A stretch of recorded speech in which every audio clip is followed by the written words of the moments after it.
Bayangkan sejenak Indonesia, negara dengan 270 juta penduduk, dengan hutan tropis luas, tambang nikel yang jadi rebutan dunia, dan pasar digital yang berkembang pesat. Selama ini, kita dikenal sebagai negara sumber daya alam penyuplai bahan mentah untuk industri global. Tapi kini, ada sebuah langkah besar yang berani. Indonesia berencana membentuk Saffron AI Fund, sebuah dana nasional khusus untuk mendorong pengembangan kecerdasan buatan. Dana ini akan dikelola oleh Danantara Indonesia, lembaga pengelola investasi negara yang mendapat mandat langsung untuk mengubah arah bangsa dari sekadar eksportir bahan mentah menjadi pusat inovasi teknologi global. Inilah mimpi besar yang ingin diwujudkan, bukan hanya soal investasi, melainkan strategi kedaulatan digital. Sebuah jawaban atas pertanyaan, apakah Indonesia hanya akan jadi konsumen teknologi atau justru berani menjadi produsen dan pencipta AI? Mengapa AI? Karena dunia sedang bergerak cepat, dari otomatisasi industri manufaktur, pertanian cerdas yang mampu meningkatkan panen hingga 2 kali lipat, diagnosa kesehatan berbasis big data, hingga pertahanan militer yang dikendalikan kecerdasan buatan semua, kini bergantung pada AI. Siapa yang menguasai AI? Dialah yang menguasai masa depan, dan Indonesia tidak ingin tertinggal. Namun, langkah ini penuh risiko. Dana besar berarti godaan besar. Apakah Saffron AI Fund akan benar-benar membawa lompatan emas? Atau justru menjadi mega proyek elitis yang hanya memperkaya segelintir pihak? Hook. Segmen ini, sebuah dana raksasa lahir. Tapi pertanyaan utamanya, apakah ini awal dari kebangkitan Indonesia di era AI? Atau awal dari sebuah mimpi yang akan runtuh?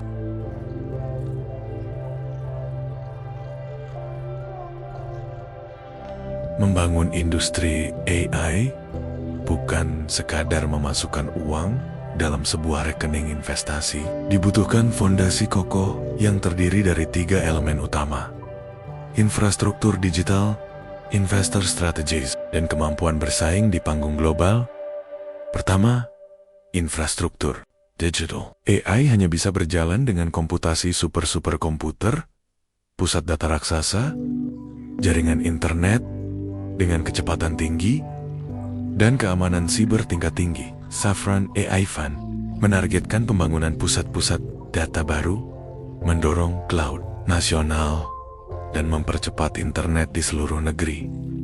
Kedua, investor dan ekosistem bisnis. Indonesia punya modal besar, populasi muda yang melek digital, pasar online yang berkembang cepat, dan kekayaan data pengguna yang luar biasa. Semua ini jadi magnet bagi investor global. Saffron AI Fund berusaha menghadirkan mereka melalui insentif kebijakan, ramah teknologi, pajak yang lebih longgar, hingga kepastian regulasi. Namun, mengundang investor saja tidak cukup. Indonesia harus memastikan bahwa yang dibangun bukan hanya pasar konsumen, melainkan ekosistem inovator.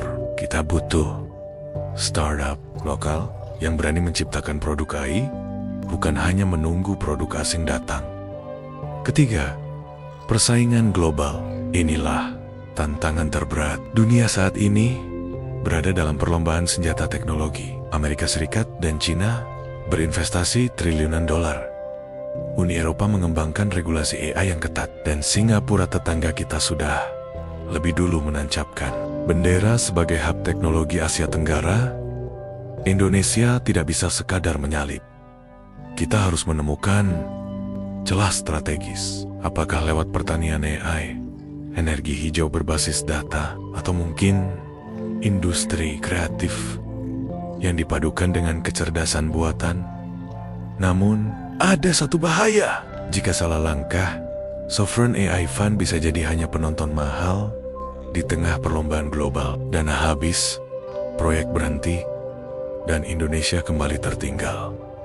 Dunia sedang berpacu. Pertanyaannya, apakah Indonesia siap ikut berlari? Atau hanya berdiri di garis start sambil melihat negara lain melesat jauh?